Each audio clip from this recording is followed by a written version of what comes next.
Hello, dear friends, and welcome to episode 6 of the Found Humanity podcast. It's been a while since I've posted, so the purpose of this episode is to update you on my break from sharing content, some updates on my own spiritual journey, including becoming a follower of Christ, some of the pretty wild information I learned that led me to this place, and how my current spiritual outlook may or may not impact future episodes of the podcast. As a warning, this episode involves topics such as abuse, human trafficking, depression, and suicide, so it may be best to listen with earbuds if you have kids around. As I mentioned, I talk about some pretty wild things in this episode, so I've also left some links below that may be helpful to anyone else interested in doing their own research and investigation into government corruption, secret societies, ancient religion, symbolism, UAPs/UFOs, and more. And finally, as I mentioned at the end of the episode, while my current worldview has been incredibly helpful and enlightening to me, given the new information I've learned since the assassination attempt on Trump, in no way do I believe that I have arrived in my learning or belief journey, and I continue to remain open to new ideas and new information, as I hope to model in my interviews with strangers, and believe that a combination of intellectual humility, an open mind, a connection to your intuition, and critical thinking are the best ways to discover truth. I hope to continue in this vein as I embrace the values of curiosity, compassion, and clarity here on Found Humanity. So thanks for following this journey, and I hope that you enjoy this episode. Hey, what's girl, what's new with you? What the hell was that No, I supposed to literally mean? cannot understand. Why is he always it just trying seems so like hard? she isn't even trying. Might So just be a why should difficult I? time for him. I'm pretty sure she knows everyone hates her.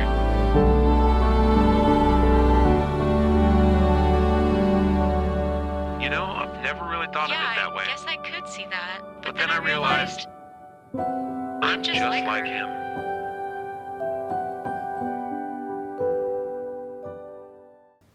Hello there, my friends, and welcome back to the Found Humanity podcast.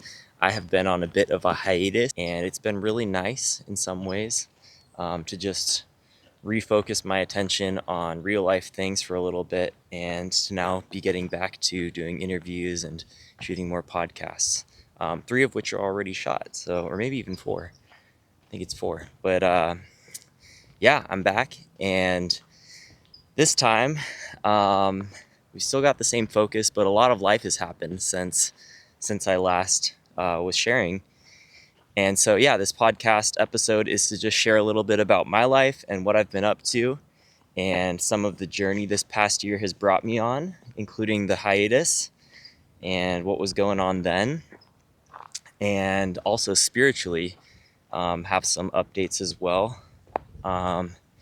just reorienting a little bit. And so yeah, talking about those 2 things, and then also just the impact that it might have on the podcast as well.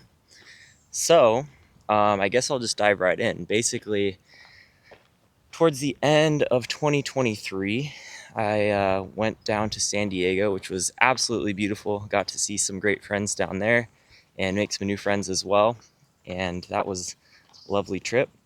And ended up coming back late 2023, early this year, January, and spending more time in this beautiful town of Laguna. And really, those have just been the main 2 places I've spent in my van lately, and have loved it, absolutely loved it. Whoa, okay, I'm pausing right now because there's a cool tarantula on the ground. All right, we got to pick it up just for the hell of it. If I get bit, it was meant to be. If I don't, then we'll be friends forever. Hello. Nice to meet you.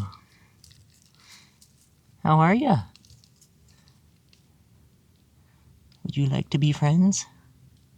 Or would you like to sink your teeth into me? So cool. I don't know if he'll like me picking him up, but he's so pretty. Okay, anyways, basically at the beginning of this year, I came back to OC and was staying in Laguna for the first part of the year, but then ultimately lost momentum, stopped filming podcasts, focused more on music actually. I was playing a lot of music and thought that would be kind of more my focus, but ultimately my mom lives in Mission Viejo, and so I found it more comfortable to just park the van and stay there for a bit, what I thought would be a bit, and then it ended up turning into not getting out in the van.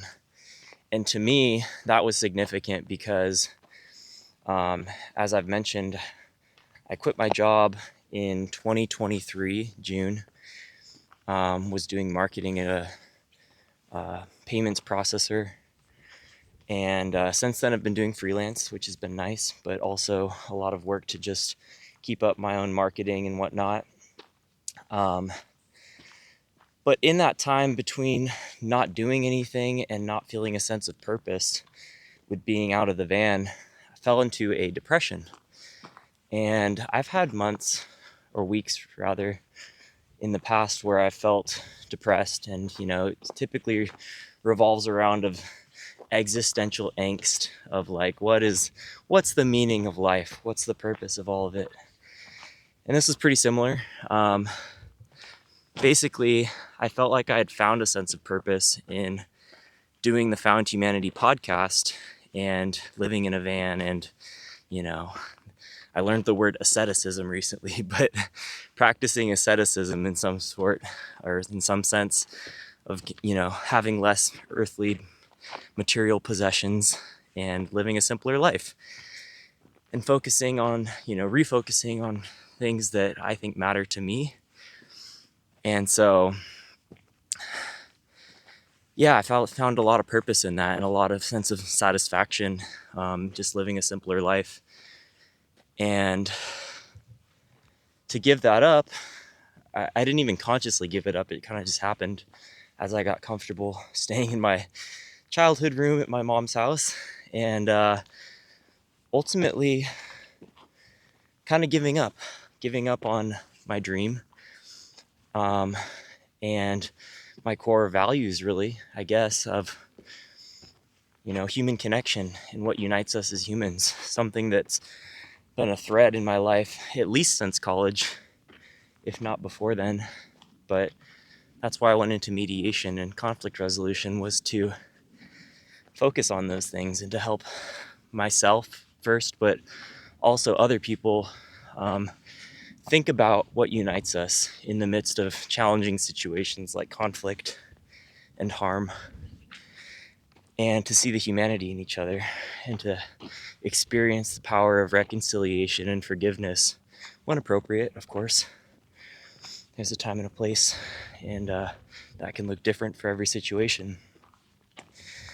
But basically, when I got home and stopped living in my van, I felt a sense of purposelessness, and so creeped in the sense of depression and existential meaninglessness, and felt like I had kind of let my dad down too. Not that all this was for him necessarily, but I felt a huge boost in a sense of purpose of wanting to lead a good life after he passed last year. And so it was important to me to do things that would honor him and would build a, maybe not a legacy, but make something of my life in a way that I believe in the way of meaning. So here I was at home, depressed, and in my room for just months. And it started out just watching way too much YouTube and playing video games. And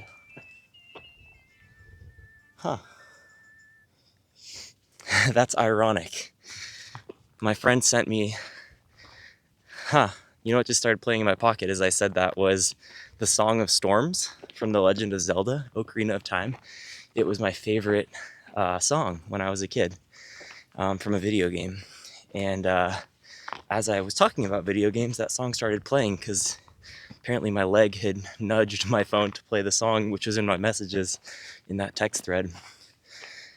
So that's funny. But I was hooked on video games, something that I've always enjoyed since I was a kid, starting with the Ocarina of Time, Legend of Zelda, and fell into sort of a trance.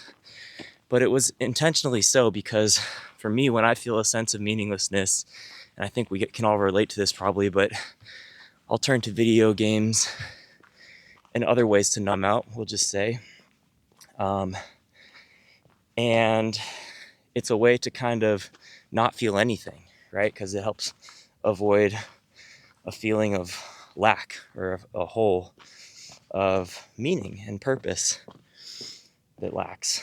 And so there I was for what ended up being about 3 months, where I gradually fell into this hole of meaninglessness and just numbing out and cutting off relationships, because I was so ashamed of maybe not who I felt I was for sure, but who I felt I was becoming, as proven by my actions and not doing anything meaningful with my life. And during this time, I got to film a retreat with a good friend, Marshall, who his clips are on Instagram and his podcast is on YouTube. He was the last one I posted. Him and his friend Eric, who's also an outstanding dude, we went and did a retreat. They facilitated it and I got to film it, and that was just a nice little breath of fresh air in the midst of an otherwise pretty dark season.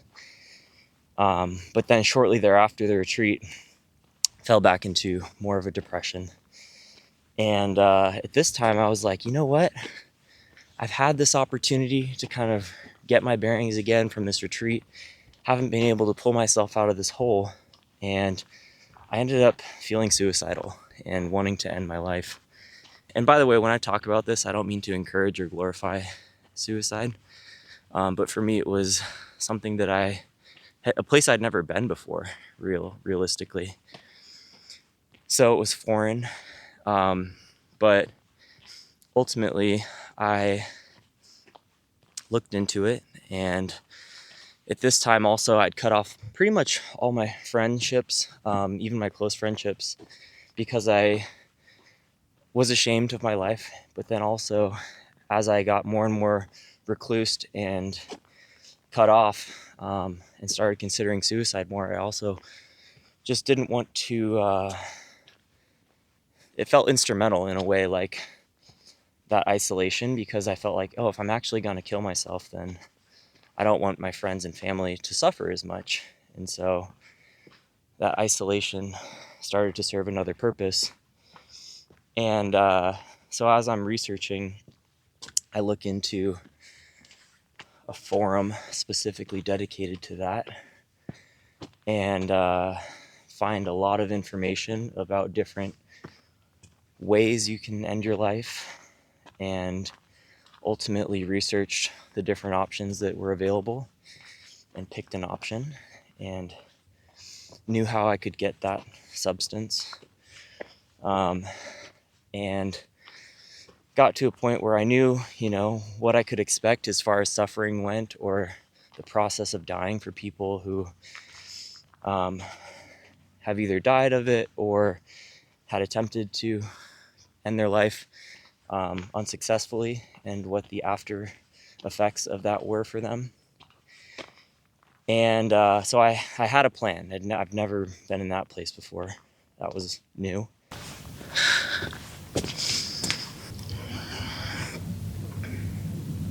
I still don't really know how to make sense of this, because it's so contrary to the things I believe in and who I've been in the past, to reach a place like that and to want to really believe. I believed that life and my human experience, like the highest expression of that, was suffering, and that was the most unavoidable thing.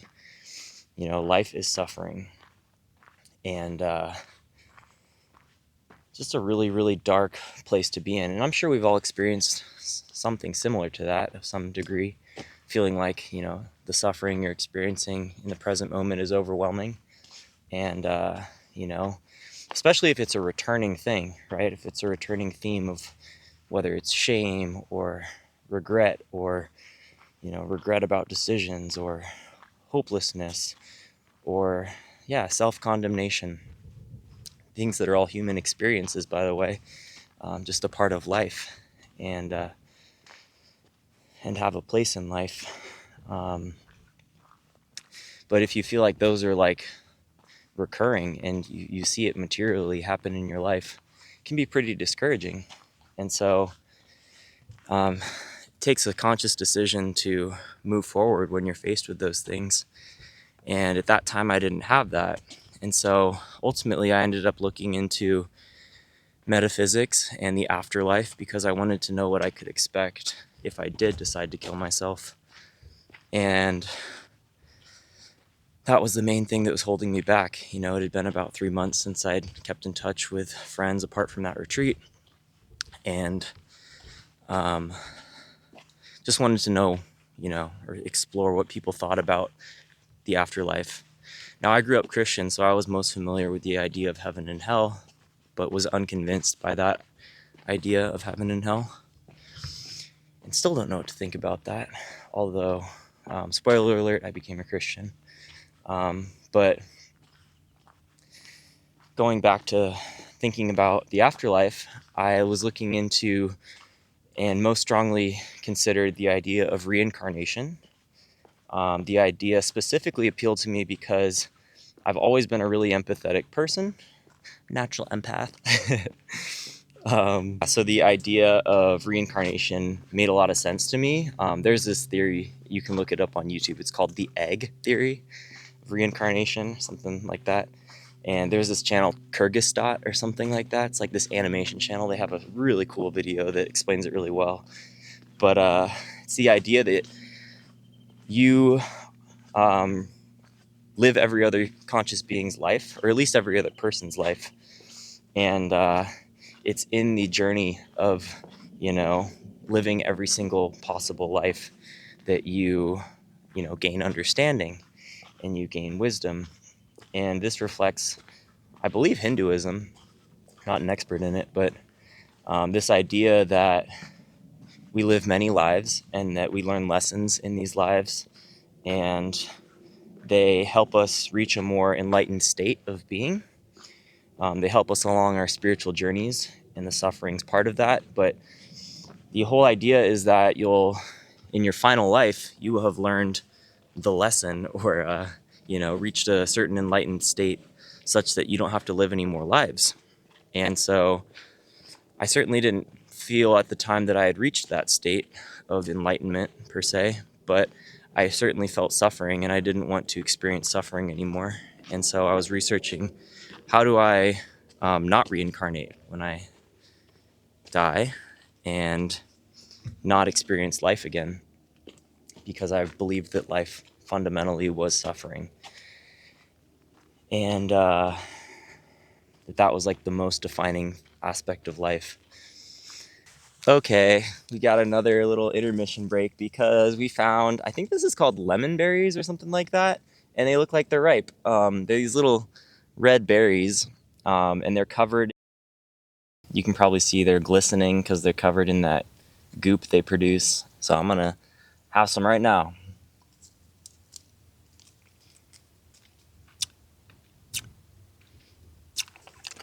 Reminds me of warheads. These things are so freaking good.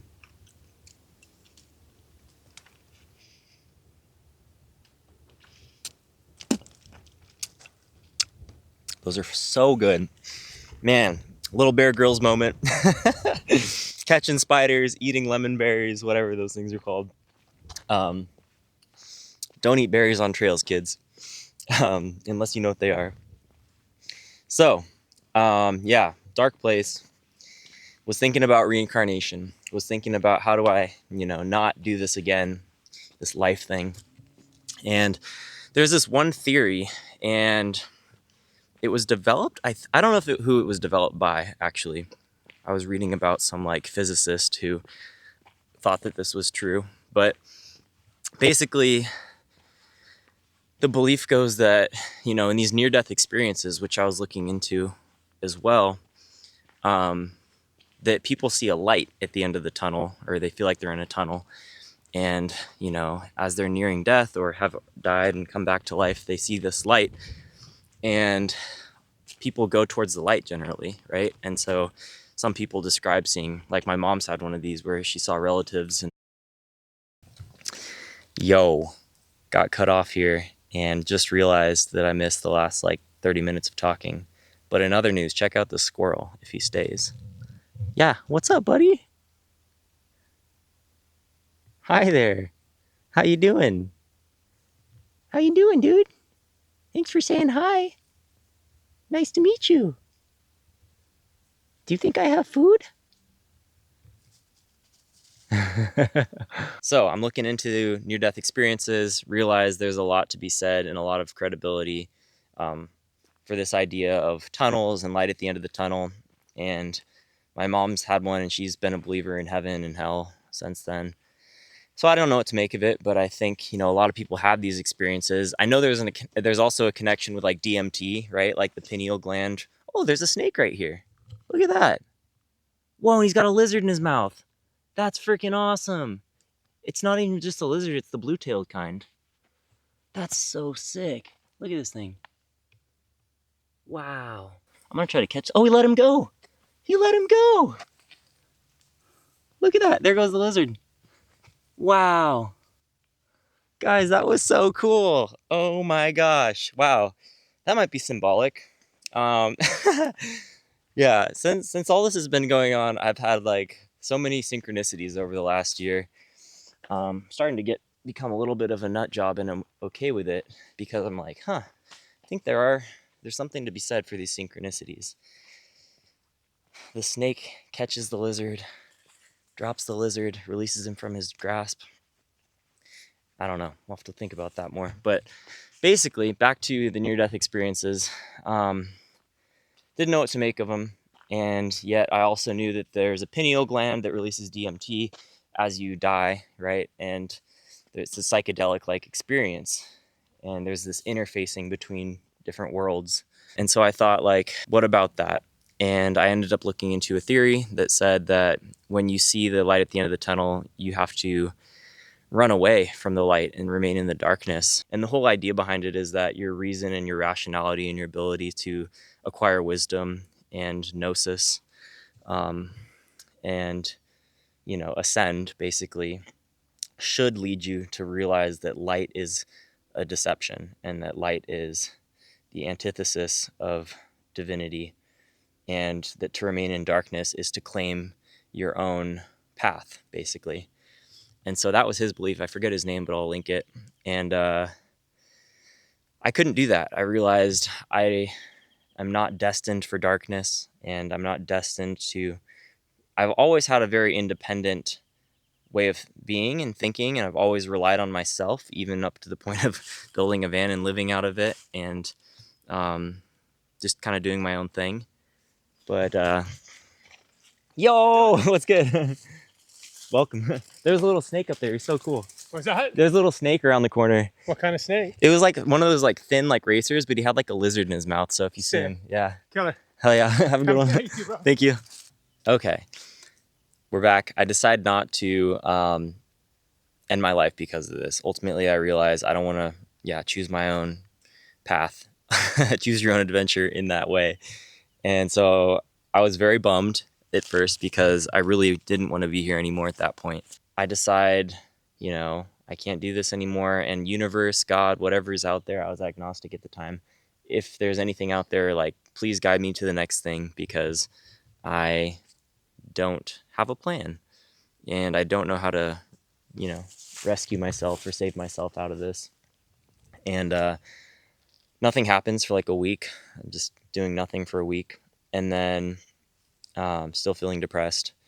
And then the Trump assassination attempt happens. And just as, information, I've never voted for Trump. I've never liked Trump. I've only ever voted blue in my life. And so that's just to say that when this happened, I wasn't upset or I didn't feel a sense of personal attack in this. But basically, as I researched the Trump assassination attempt, I realized over the week and 2 weeks of information coming out afterwards, was realizing, wow, this is really suspicious. It doesn't just seem like an accident that something like this could happen. And obviously, since then, there's been multiple attempts of security lapses, and just seems very obvious to me that this wouldn't be possible without a certain level of coordination and corruption from within. And so I was like, oh my God, like, and I'd never looked into conspiracies before. And yet I had heard about JFK's assassination, that it was like an inside job. And I had heard about from RFK. I followed RFK. I love RFK. I don't fully agree necessarily with everything he says because I haven't researched a lot of what he talks about, but overwhelmingly, he strikes me as someone who is very anti-corruption and has dedicated his life to that. So I start looking into what he said about his uncle, JFK, and his assassination, and then his dad's assassination. His dad was also killed. He believes they were both killed by the CIA. And so I watch a video on that and him talking about the evidence for that.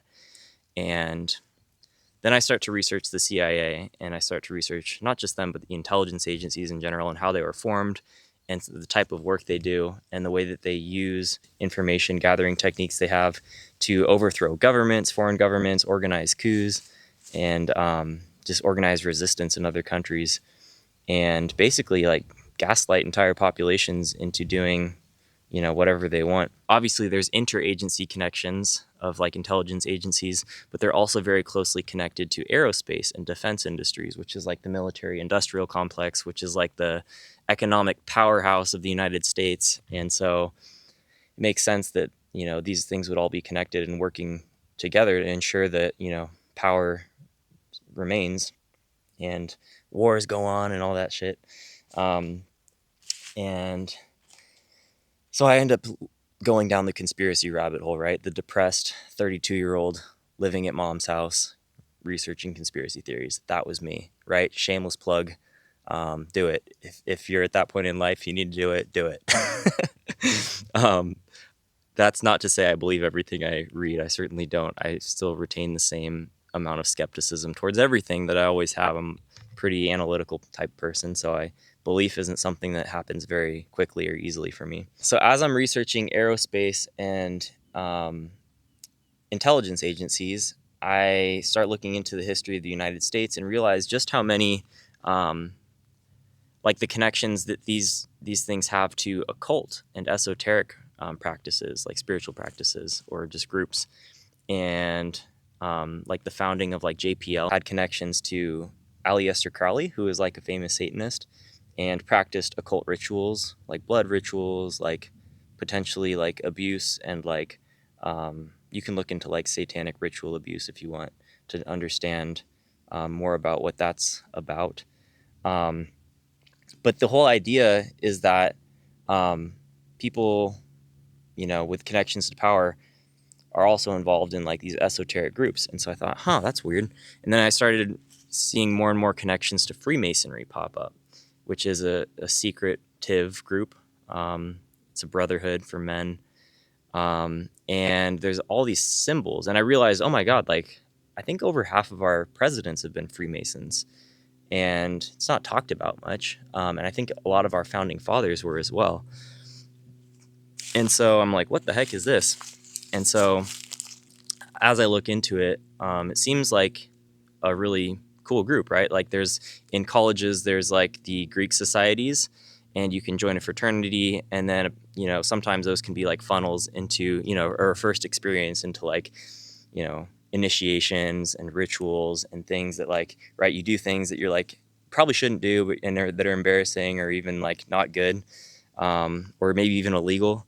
And then in doing that, you are welcomed into the brotherhood. So this is like a microcosm of, the adult version, Freemasonry, or the graduate version, where there's these rituals. And at first they're kind of benign. You're a temple designer and you have to get killed, and then the group brings you back to life through some like divination practice. They invoke the gods to like, do a healing. And then as you go up and up and up, the rituals get more and more not good, to the point of maybe even blood rituals or incriminating activities like harming people. Can't say. I've never been part of it, and the people who have come out of it are obviously reluctant to share specifics, but all of them agree that they've done some things or seen some things or heard about some things that are practiced at the highest levels. There's 33 levels that are really not good. But they serve a purpose, right? The whole purpose is to build an allegiance to the group itself and to build trust, right? Even religious experts agree that the purpose of ritual is to, it's an offering, it's an exchange, whether it's between you and another person or to the gods. And in doing so, it's this like trust building activity. And so, anyways, going back to that,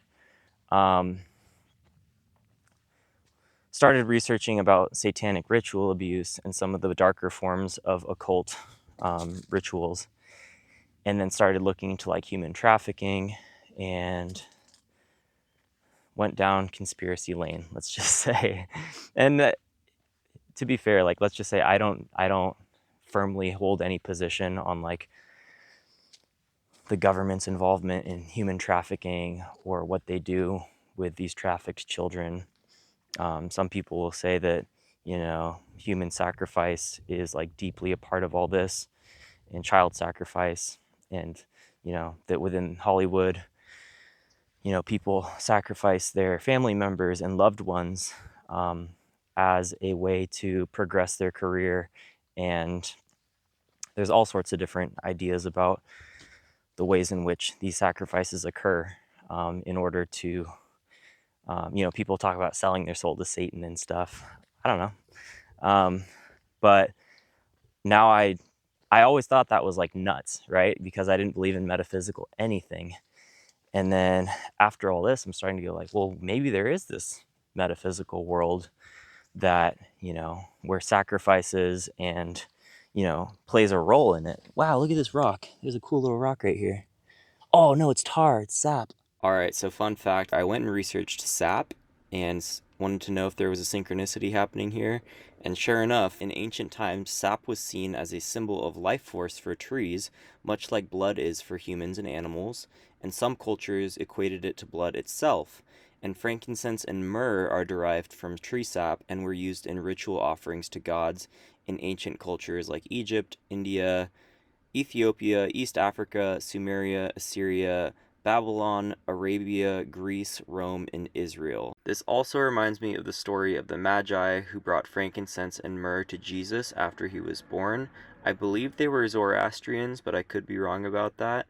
But they definitely viewed him as something special because there was an astrological event that occurred in the sky that had happened that alerted them that this person had been born. But anyways, going back to the main point of rituals and sacrifice, it definitely seems like another synchronicity that I stumbled upon what I thought was a shiny rock that I was going to pick up here.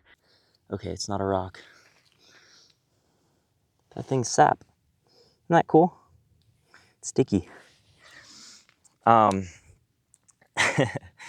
So, anyways, in learning all this and in learning about how corrupt government is and how basically there's people like George Soros and who have strategically profited off of the, overthrowing of governments and the collapsing of economies and, predicting currency changes, and betting on the winning side, stuff like this, where I was like, oh my God, there's this whole industry for like being able to control and predict, future outcomes. And so I start to realize like, wow, these like, whether it's the government, I'm gonna have another little berry here. It's so freaking good, you guys. It's actually better than a warhead. Whew. Whoa, it's better than a warhead. What could be better than a warhead? A nuclear warhead? Or non-nuclear? Is realizing why they need to exist in the first place. how power works. And so in learning about all this, I realized how power works is at the highest levels, it's through blackmail, right? You've got Epstein, you've got Diddy, you've got all these very wealthy celebrities and politicians who are allegedly incriminated in this. And you start learning about these occult rituals and the sacrifices that you have to make to be a part of them, and incriminating activities you have to do to be a part of them. You start to realize, oh my God, like that's why blackmail is useful when you're, an intelligence asset or whatnot. And that's why it's like built into these societies, is to normalize it. And so basically, I'm like, holy shit, like there's this whole other reality that's going on that I generally don't have much face-to-face contact with. Live a pretty normal life. I've worked for nonprofits doing mediation and done marketing. But in learning all this, I basically realized, like, this is really dark and I can't believe this is part of reality in my existence. And I started to believe it, on some degree. There was enough evidence for me to realize, oh wow, there's actually something to be said about this. And so that was pretty scary, I would say, and pretty alarming and unsettling. And I remember staying up, it was like 3 a.m. one night and I couldn't fall asleep. And I was so upset and scared and angry. Really angry was the main emotion I felt, that this was the world that I lived in. And it just seemed to confirm everything I already believed about suffering, that life is suffering and that this world is just a place of suffering. And so at that point, I was researching ancient symbolism and realized that a lot of the Freemason symbols connected to ancient Egypt. And I'm going to sit down. And so I was like, what the heck is this connection between Freemasonry and Egypt and just ancient religions in general? And the more I researched them, the more I realized that most ancient religions were polytheistic. They had different qualities that were assigned to different gods. And they believed that those gods, there was a god of rain, there was a god of justice, there was a god of deception. And there's certain archetypes or principles, right? Like these things or these qualities that we see in people are, assigned to the gods as well. And they're like the rulers of these things, the principalities. And this is among all the different ancient religions. Not all of them. There's some monotheistic religions. I think Zoroastrianism is a monotheistic religion. Christianity or Judaism, I guess it was at the time as an ancient religion, was monotheistic. People say that before it was monotheistic, it was polytheistic. So there's a lot of debate around just different, beliefs about God and how they evolved over time. But ultimately, what the research of Masonic symbols led me to was ancient Egypt, because a lot of them come from there. And that reminded me of the Old Testament of the Bible, and how Moses was delivered out of Egypt and brought all the Israelites out of Egypt and parted the Red Seas and all that. And they credited God with the deliverance from Egypt. And so if we're thinking about it if we're, considering the possibility of there being gods or a spiritual war happening, and you assume this story is true, which I think there's a lot of evidence to point that at least the Israelites were led out of Egypt and, delivered from, slavery, then it's important to look at the metaphysical part of that too, or the spiritual side of that. What is there to be said about these different gods that these groups followed? And so ultimately that got me researching the Old Testament and the prophecies of the coming Messiah, Jesus, according to Christians, and realized that these prophecies weren't just Christian prophecies. They were prophecies from I think it was the Zoroastrianisms and the Zoroastrians, and the Magi and just different religions knew that there would be a powerful coming leader. And I think everyone thought it would be like a government type leader, and it ends up being Jesus. And everyone's like, the fuck, dude? Like, and so, yeah, even the Magi were sent from like really, really far away, but there was a certain astrological event that occurred in the sky at that time. I don't recall if it was at his actual birth. I think it was, but there was I think the Magi came like 2 years later or something. Anyway, we're getting into the weeds here, but basically I start realizing there's a lot more credibility and literal credibility to these ancient texts, whether it's the Bible or related texts, than I first realized. I always, even as a Christian, before I became an atheist, which is around college time, realized or thought that the only way to reasonably believe in these texts is through a symbolic, allegorical way. And I still believe that, right, in certain stories or instances, and that's kind of what I default to when I read scriptures. But I'm starting to realize that there's actual like literal meaning to these things as well. And so ultimately, all these prophecies in the Old Testament and the idea of like a God who atones through sacrifice, by the way, for the sins of humanity, is what is needed ultimately. Because if all this evil is true and all this sacrifice occurs to invoke, to gain access to certain knowledge that is previously unknown, or achieve certain abilities like astral projection, the ability to like leave your soul or leave your body and then remote view. These are things that the CIA has studied, by the way, and released documents on, and shown that they've spent millions of dollars, working with people who practice in the occult, and people, not tied up, but related to Satanism and different mystical practices. So I think there's something to be said for it, and it's worth looking into.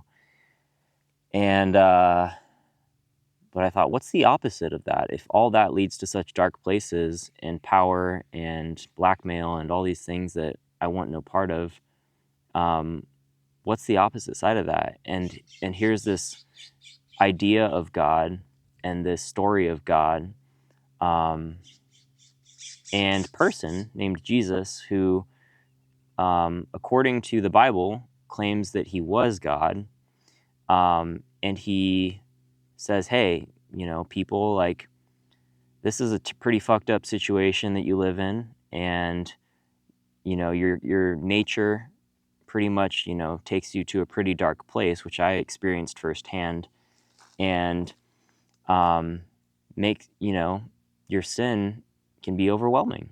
And this idea of God, Jesus, like stepping in and being the final sacrifice, like the one-time sacrifice for sin, just made a lot of sense to me at that point, given what I had learned about some of these other occult rituals, and that ultimately, like, to achieve perfection or like deification, there's different routes to that. You can go the Gnostic route of like learning and like gaining wisdom and like this endless pursuit of like gaining wisdom. And that's one trajectory that you can take. And then I think the Christian tradition is different than that. It's like there's a story, and I'm starting to believe that it's true, that Jesus was God and that he came as a human and lived a perfect life and totally violated every expectation of what people were looking for as far as a savior goes, and basically like blessed the most like poor people of society, and like gave grace to those who needed it most, like the diseased, lepers, and like prostitutes, and included people who the rest of society would not include. And he ultimately, you know, even prays to God before he's killed. He's like, do I have to do this? Is this the plan? And, goes through with the plan of like getting killed, of giving up his life because people didn't recognize divinity when they saw it. And so this idea of God and him atoning for human sin, like once and for all, and then all the prophecies that have come true since then, biblical prophecies, and they're still coming true today, just strike me as so compelling. And it's just a completely different trajectory than what seems like the world is on right now, right? Of just like fighting and vying for who's going to be in charge and who's going to call the shots, and which country's going to win the war, and which president's going to win. All that just seems so irrelevant now to me, because I'm seeing things through a more spiritual lens of like, who do I align with? Like what principalities am I going to align with? Is it power? Is it wealth? Is it like fame? Like God forbid, this ever goes anywhere. No, it doesn't need to.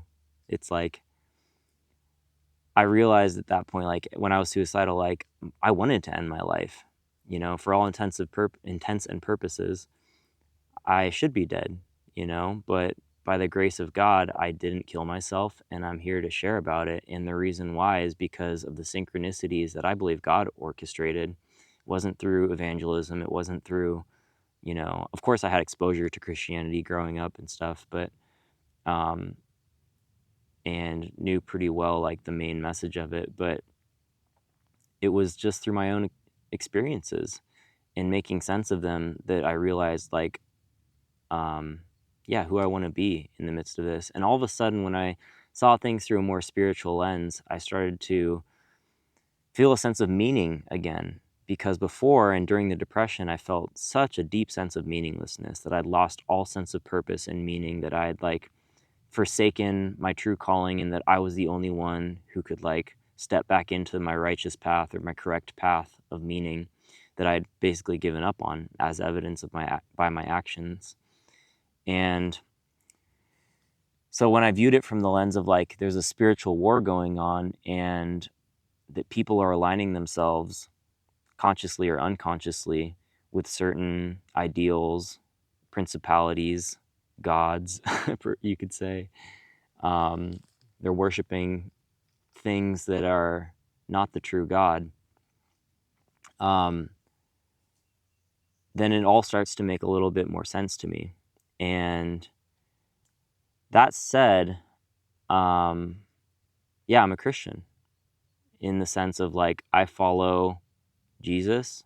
I believe that in the story of Jesus, through faith, a whole hell of a lot of faith, I'll say, because I'm really skeptical and I love to know, but I can't know. I wasn't there for Jesus's death and resurrection, but it's through faith, and laying down, admitting that I don't know, but I'm choosing to believe anyways. It really is a choice in this case, not based on evidence necessarily, that he died and resurrected. And the reason I believe that is more so because I think the story has more power that way. I think that if you believe that God himself came to earth and died and resurrected and conquered sin, right? Human depravity, human suffering, and came back, victorious of that, I think that to me is a hell of a better story than the one where you're like, I don't know if he died and resurrected. And so I think that's honestly the biggest reason why I believe it, because I'm starting to realize there's something to be said for faith too. So the day after I became a Christian, I told my mom, we were talking to like 3 a.m. that night, and I was basically sharing like, Mom, do you know an exorcist? Because I think some of these UFO experiences I had as a kid could have been like demonic or, evil in some way, and sent my life on a trajectory in certain ways that that led me to a great deal of shame and self-hatred. and just patterns of behavior that, had no explanation. Even as an agnostic, I wanted to know. I was like, if there's a God, the first thing I'd want to know in heaven is like, why. I'll just be open. Like, why did he? And I talk about this on one of the podcasts, all that it's coming out soon. But why did he allow me to get exposed to porn at such a young age and become addicted to it? I think even before porn, I learned how to masturbate, and no one taught me that I can recall. But I always just knew how to do that, like even as far back as kindergarten. And that ended up leading to a reliance on that as a way to self-regulate emotions.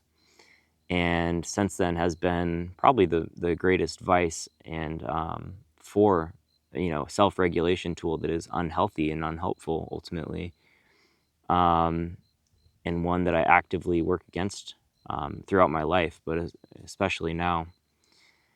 And it's also led to a lot of self-hatred and self-loathing and shame and secrecy. And I know this isn't just me. I know there's a lot of people who deal with that, both men and women. And it's not something that is talked about that often.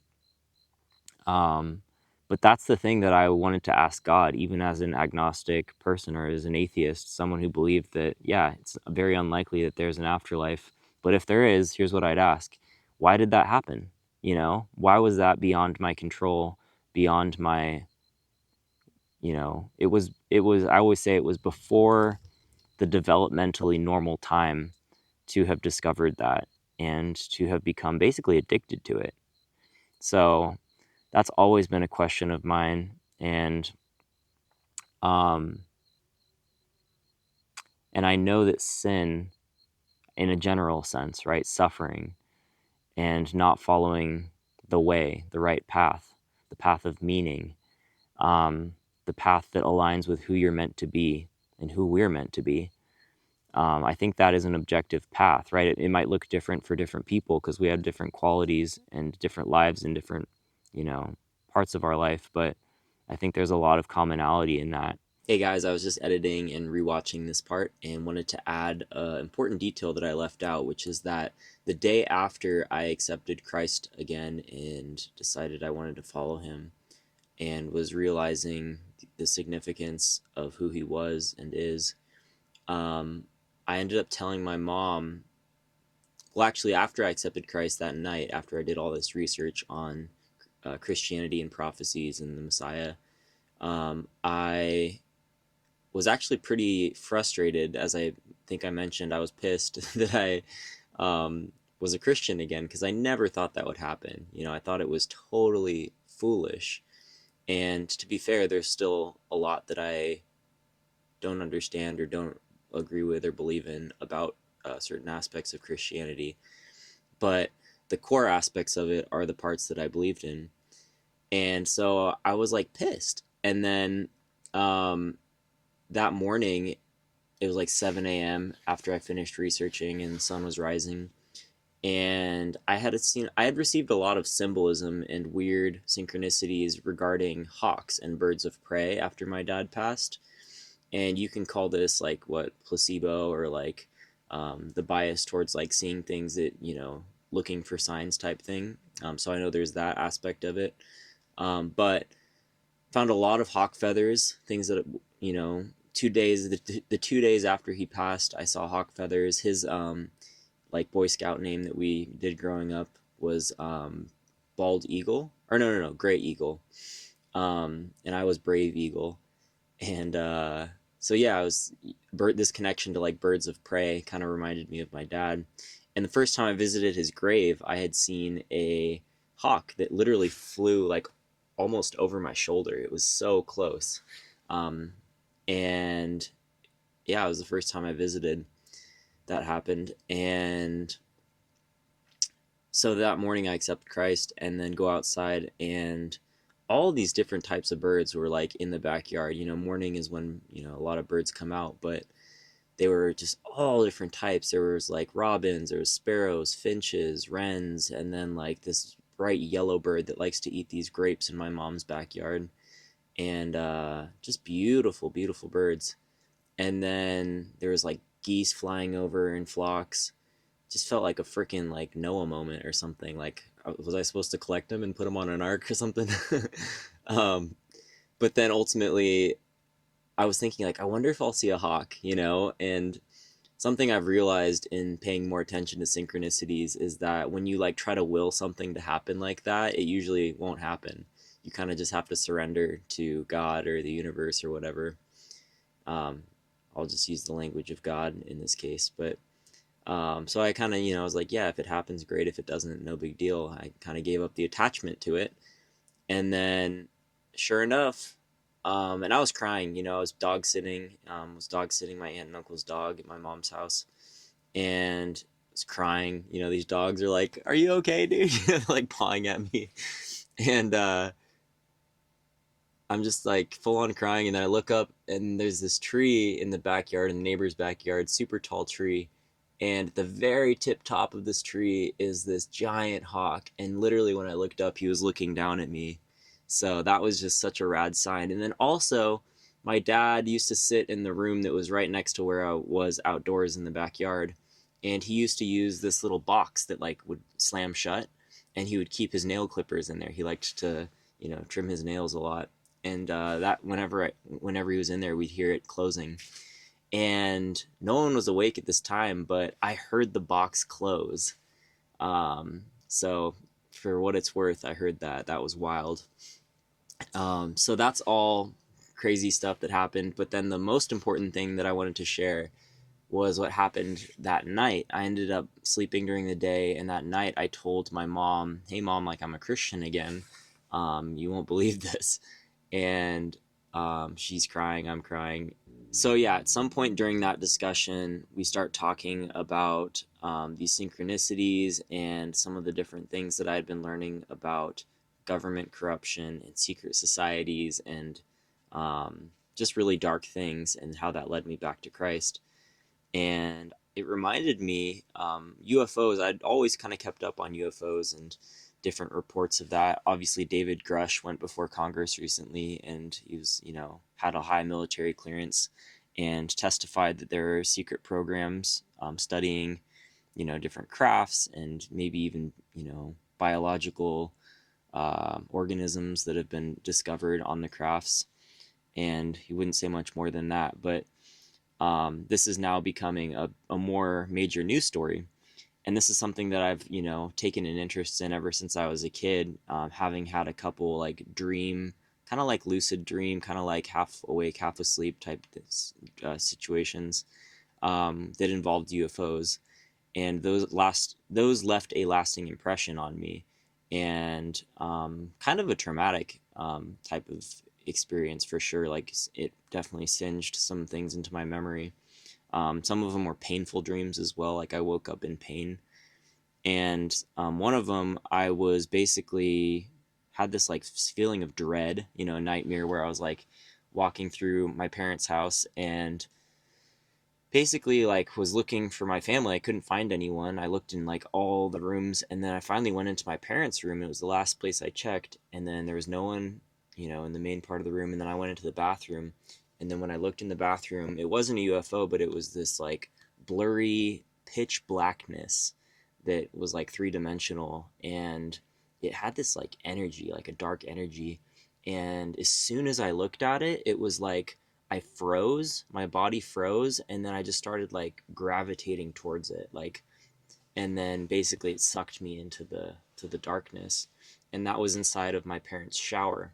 And so, as I'm recalling these dreams that night and talking about them with my mom, that's why I asked, "Mom, do you know an exorcist?" Because I wonder if any of these dreams or experiences I had as a child may have led to or been associated with generational curses or some sort of, evil entity type thing. And so, um, it was at the point that I started recalling these experiences that I started crying, because I was just pretty emotionally overwhelmed at that possibility, and realizing what I, was really considering that might be, an evil type of experience, spiritual experience. And as I was crying, I was like on my knees, and it was so weird. It felt like this like accordion like type um like a pressure on my abdomen, and like the air was just being like squeezed out, and I was already like full on like weep crying, and it like just expelled the air, and I was like screaming, and it was like in the middle of the night. And yeah, I've never cried like that before. It was kind of what you might imagine like an exorcist type experience might look like. And mind you, I've never believed in that. I've never thought that that was real. And here I was, like, just weeping and like full voice screaming for like probably like a minute at least. And after that episode happened, I opened my eyes, and the first place that I looked, and it wasn't intentional, but the first place I looked was the exact location where that dark figure was in the dream. But now I was looking there in real life, and the connection was made, that, another synchronicity of like, oh my gosh, like here I am, like face to face with, what I believe to be this dark presence that's been, trying to, get a foothold in my life since I was a kid. And so I started, praying like in Jesus' name, like you have to leave this place, like you have no power, you have no authority here. And stood up, and then was like declaring it, and then walked over to like the bathroom, and kept praying in Jesus' name, like you have no authority here, and you have to leave. And then okay, one more thing I want to add about this story is that as I approached the shower where the dark figure was in my dream, although it was not there in real life, it was just more so, an act of courage in the face of, potentially metaphysical or, spiritual forces. But yeah, I was just praying like, in Jesus' name, you have no power and you have no authority here. And yeah, just claiming my own freedom from any oppression. And as I was doing so, fell to my knees, felt weak, and then continued crying. And then as I was crying, I started to gag and felt like I had to vomit. And that's never happened to me before. I've never, unless I had the flu or something, but I've never just randomly gotten stomach sickness while crying. So that was really odd. And then since then, I've watched some videos of people having spirits leave their body, allegedly, right? But it was very similar, right? So there's crying in some of them. There's like full on screaming and like yelling. There's people who actually do vomit or at least gag. And so, yeah, who knows? I'll have to look into, other possibilities, right? To be truly rational about it. Maybe there's other ways of explaining that, but my experience certainly aligned with a lot of other people's experience of having spiritual warfare in that way. So there's that. So suffice it to say, that experience was really unexpected, but it was also faith building, because in retrospect, starting to realize that there's significance to some of these like traumatic life experiences that you can have, and there's a spiritual significance to them as well. And yeah, so that's what I wanted to add about that. Is I didn't really believe in like spiritual warfare having an impact, or like spiritual oppression, or I think possession is when you're like, I don't know, like what, inviting spirits into you. I've never done that personally, but so I don't think it was possession. I think it was oppression. Apparently there's a difference, but yeah, that was a unique experience that I've never had before, and I've felt different since accepting Christ and after that conversation. So for what it's worth, that was part of my story too. So now I tend to believe that there's a real spiritual war. I think that like I've learned about like generational curses and stuff, where like if your ancestors, from a secular lens, this would be like trauma, right? Like if your ancestors experienced trauma, then like 7 generations down, you can trace back genetically and through the gene expression where trauma happened, and that it'll actually rewire neurochemistry. Yeah, there's a whole study on that, and a whole um, what's your ACE score? Talks about trauma and how that can be passed down. So yeah, now I believe that in a spiritual sense too, that there's these generational curses, where people make oaths even for generations beneath them in some cases, um, that them, like in the sense of like occult practitioners, or Satanists for sure, that you can offer, and even within Freemasonry, I've read some of the oaths and stuff that you can offer every generation beneath your family to swear their allegiance to, this god, which is like Jabomet or something like that. They have like this very specific god that they don't tell you about till like level 30. So yeah, now I believe that there's spiritual curses and stuff. And now I believe that there's a very, like spiritual war going on. And I think it's really important to disclaim that I don't know and I never will know the exact intricacies and details of good and evil. I think that all of us are on a learning process, right? And for me, my experience has taught me more than anything else, like what good and evil looks like and what it feels like. And I think we're kind of hardwired to know, right? Like what's good and what's bad. And, the Bible uses the word fruit, but, a Christian is supposed to bear good fruit. And your life should be a reflection of the fruit of the Spirit: love, joy, peace, patience, kindness, goodness, gentleness, self-control, selflessness. Did I say all of them? I don't know. But just these, good qualities should emanate from your life when you're following God and pursuing the right things. And when you're not, you won't see those things. You'll see the opposite of those things. And so really, I'm really wanting to take a step back in this season and focus on spiritually, my discipline and my own disciplines, really, of being a person who, like my dad, before he passed, like apparently prayed on his knees every morning and night for me and my sister and our family. And that was important to him, because now I'm realizing, as I was so humbled by my life and then intellectually humbled by coming to Christ, I was literally pissed because I was wrong. And, I'd spent the last 8 years being an atheist. I am realizing the importance of humility and not making your life about you. That there's, we are literally a blip in, the timeline of eternity, or, our earth, and our lives are pretty insignificant.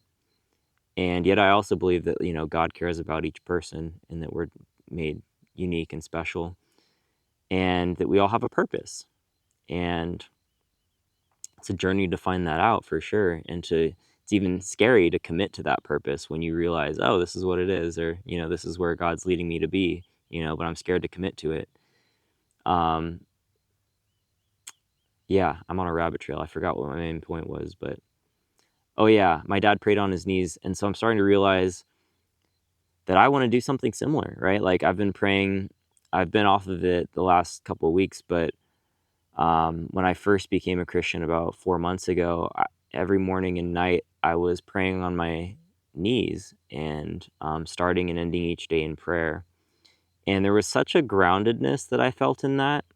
And I think for me, the reason why that was is because it's kind of this recognition, like this like decision to recognize that like I'm not the main character of my life, that I want to make God and righteousness and following Christ, in my case, the sole focus of like everything that I do. I want to be led by God. And so in Christian language, that's the Holy Spirit. I want to be filled with the Holy Spirit, and I want to be led by God in everything that I do, and be, a little Christ, whatever that means. And so one thing I will say is it's hard for me to read the Bible because I've always looked at it as kind of like, how is this supposed to contain every spiritual truth that I need to learn? And now I don't think that entirely. But I do want to start reading it because I want to know what I mean, or what it means, I guess, to follow Christ from a Christian perspective. And there's not one Christian perspective, that's for sure. And yeah, so I'm a Christian again. I will say, like, I'm looking, even though I identify as a Christian now, like, I am very interested in, like, a theory of everything. Like, prior to becoming a Christian, I was following all these YouTube channels and watching discussions with, like, theoretical physicists about, like, theories of everything. Is there some unifying theory that can take the micro and unify it with the macro, right? Like, these great spiritual, philosophical truths, and unite them with, like, science, religion, unite it with science. And I tend to think that as we gain more technological knowledge, that we'll definitely head in that direction of a unified theory. I think that's what Einstein was working towards. And it seems to me like starting to view reality through a spiritual lens, and admitting that there's a spiritual or ineffable quality of reality that informs the physical part of reality. I think that's part of this theory of everything, is realizing that, yeah, there's definitely, like, an interfacing process that people engage in order to bring the heavenly realm or the unseen realm into the seen realm. And so let's talk about what that looks like. And so I guess that's part of what the Found Humanity podcast is going to continue to be. It's always been, about meaning, about spirituality, about God, about what unites us as humans. And gosh, religion, of course, it's divided us, but it's also united us throughout time. It's united groups of people, and it's given them that sense of meaning. It's given them a shared sense of meaning. And so that's something that really interests me, and continues to interest me. And I'm not just interested in hearing about it from a Christian perspective. And I'm not in any way going to proselytize or try to convince anyone of the specifics of what I believe. Because as you can probably tell, I can't even articulate the specifics of it. I mean, of Christianity, I guess. So that's not going to be the focus of the podcast. I genuinely believe in listening. I believe that it's healing. I believe that when people listen to each other and ask questions that are sincere, it heals, and that, I think our world needs healing. I think there's a lot of dividing, and there's a lot of, accusations being thrown around, a lot of, like, division of identities, a lot of focus on sub-identities rather than broader identities, like, what does it mean to be a human? I'm not interested in, like, however you sub-classify yourself. I'm more interested in, like, the conversation that we're having right now. Like, what do we have in common? Let's talk about that. But let's talk about the differences too. It's not that there's not a place for that. I think it's important to understand differences, because you can't talk about the shared parts if it's like, it's part of the picture. So, yeah, but I think that if we're going to move forward as a species and get closer to God, that we're going to need a lot of listening. We're going to need a lot of non-judgment, because there's so much judgment in this world, and looking to find the humanity. And that's what I love about this podcast, is really, it's just, I'm pseudo-homeless. I've been pseudo-homeless for the last, like, year or so. And it's been humbling, and it's been nice. in certain ways. It's been slower pace, and I'm historically a faster paced person. And so this slower lifestyle allows me to just, have the morning to myself and like go out when I'm wanting to and in a good headspace to and good energy to like connect with people and have conversations and listen and play, play sports with people, play um, music, go out and like share love and hope and, beauty. And yeah, these are things that people have done for centuries, right? Like life's always been pretty simple until the Industrial Revolution came around, and then all of a sudden we're working in factories and going to 8-hour school days, and, all of a sudden life looks a lot different. And so it's been cool to kind of reclaim a slower pace and to engage with people more consciously. And that's what I want this to be about, is like, how can I slow down enough to first myself like realize the spiritual nature of things, and to realize my life's not about me, but then also to model that and to practice that in conversation with other people, and to really align myself with love and to receive love, because the what's the word, like the phrase or aphorism goes, not aphorism, but that, yeah, in order to give love, you have to receive it, or something to that effect. And that's hard. That's really hard for me. And I'd venture to say for all of us. And so I think probably even more fundamental to giving love is to receiving it, and to commune with God in a way that allows you to receive love, and to recognize that you are protected and cared about. And that's what I pray for all the time, because now I have this interest in corruption, and I have this interest in deception and power and how it operates, and secrecy and blackmail, and just really, classified information, I guess. Um, and wanting to know the future, which, you can get obsessed with that kind of stuff, and you can look to it as a god. And that's a really big, important priority to me as well, is to not fixate on darkness or corruption or secrecy or knowing the future. That is such a distraction. So while I certainly entertain these ideas now, and they've been instrumental in helping me become spiritual again, or a Christian, a follower of Christ, um, they're not my God, and they're not like my main focus in life.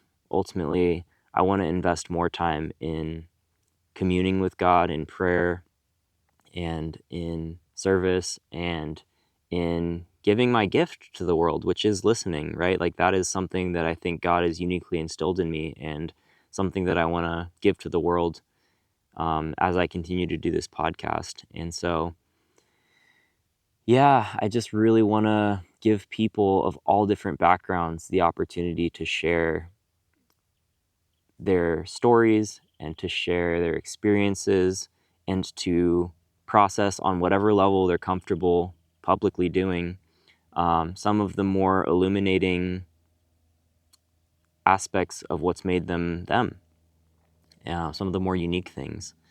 And I really believe that in hearing that, especially in the context of like meeting a stranger and realizing that you can have a meaningful conversation with anyone, that it just like opens up life in a really cool way, to realize that like, oh my gosh, like how can I be hateful towards other people? How can I be violent towards other people when I'm just one conversation away from like finding some sense of shared humanity? Um, so that's dangerous work, because that's not, I haven't made money at this, and maybe I will in the future, but I, uh, I don't think it necessarily is designed to make money, this idea of unity. All right, so going back to the podcast and where it's headed, one big thread that has popped up in my research is polytheism aka like Gnosticism. They're different, but they're similar in a lot of ways. The idea that like you can become deified or enlightened through different wisdom traditions um, is distinctly different than a Christian belief that I am not God. And it's opposite of what I believed as well, used to believe, which is that like, God is everything, kind of like a pantheistic worldview. Like God is the culmination of all things, my consciousness, your consciousness, and that itself, all physical things, all physical matter is part of God. Maybe there's even a larger consciousness to it all. It's a fun theory to think about. I kind of leaned in that direction before all this, and now in experiencing such suffering and looking to a God outside of me to get me through that and to save me in a way from myself. I have a different understanding of God now, and while I certainly think that like God is in everything, like I tend to think of it more of it like as a reflection of God. Us, you, me, the world, the experiences we have and what they teach us about ourselves is a reflection of God, but it's not the full expression. And my worship now, or my my worship and like the rituals that I want to engage in, like prayer and worship through music, certainly reflect that. It's this idea of like, I am not God, and I want to humble myself, and I want to, be prostrate before God and be lower than God and not try to be God. Because and this is the idea of Satanism, is the idea of anarchy and rebellion and, becoming God and Luciferianism. And I think, to be fair, there's a case to be made for that, right? Because if there is no like one God, if that's not the actual truth of things, then there's something to be said for trying to ascend to the highest version of yourself and, practice that. But I just don't believe that. I think that there's an actual different thing happening here, as evidenced by some of the corruption that I was looking into, and that you can align yourself with principalities like wealth and power and things that are quote unquote worldly, or you can reject those principalities, gods, and go after something different. And in my case, that's Christ. I want to be like Christ. And I believe the story of Christ, and I believe that he atoned for our sin, and that if it were up to us, we wouldn't be able to save ourselves. To kind of conclude all this, I'll just say that it's been a very humbling year, year and a half, between quitting my job, losing my dad, starting this new van journey, and starting a podcast, only doing like 5 episodes, and then, quitting, getting depressed, and then now just starting it back up from a completely different worldview, where I'm not trying to be God. And it's really humbling. And I hope my tone reflects that. I hope my interviews in the future reflect that. Although as I rewatch even the more recent ones, I'm like, God damn, I have a lot. Yes, I still cuss. I still have a lot of room for growth in that. And, but I'm going to keep trying, because I really do believe that it's not, all this isn't about me anymore, right? Like I could have and probably should have been gone, and I'm here. And so that for me is like permission to live life differently. And I really do believe that I don't have to focus on my past or my things that I've done in the past, reasons why I've hated myself in the past, reasons why I've lived in shame and, condemnation, and that God's job is to save us. And that's something that goes beyond my power and ability. And so that's a big part of the message now for me that's new, is like I want people to feel and experience the saving power of God, of something outside of themselves. I think there's a really popular idea right now that like we don't need saving, and that is a unhealthy view of things. And I could certainly see where that comes from, because I used to believe that as well. But I think there's something to be said. I don't know if we're like psychologically capable, right? Like you can even view like Christianity through their lens of psychology. If you're into that, watch Jordan Peterson and Jonathan Pageau and John Vervaeke. God, he's cool too. But anyways, we can't save ourselves, right? Like a lot of like these neuro pathways of like hating ourselves, of just our neuroses basically are going to keep going whether we like it or not. And so we're physically incapable of change on some level. And so because of that, we need grace, whether it's from ourselves or from other people or from God itself, himself, herself. Does the gender of God matter, Christians? Does it? Maybe it does. Maybe there's a reason why it's a he. I don't know. But anyways, there's so much to explore. I'm going to keep exploring it. I promise you that. And I'm never going to say that like, I know it all. I know it all about God, because then God's not a mystery anymore, right? And you have to admit that there's at least a small part of God that is a mystery. Otherwise, he's totally knowable and controllable and a tool for power, ultimately. And so some people would argue that about Christianity. And I think there's actually a good argument for that, especially when the Catholic Church came to power. But, and, in more recent times, evangelicalism. So it's good to have a cautious mind. And ultimately, I just want to say how grateful I am that God saved me, and that I feel a new lightness and a new permission to live a good life and to live unselfishly and to live in a way that honors God and honors other people. And yeah, makes this world a little bit better, a little more livable, and a little more united. So that's my goal, and I can't wait to continue sharing some of these episodes. I think some of them are really outstanding, especially one with Pat Collins. So shout out Pat.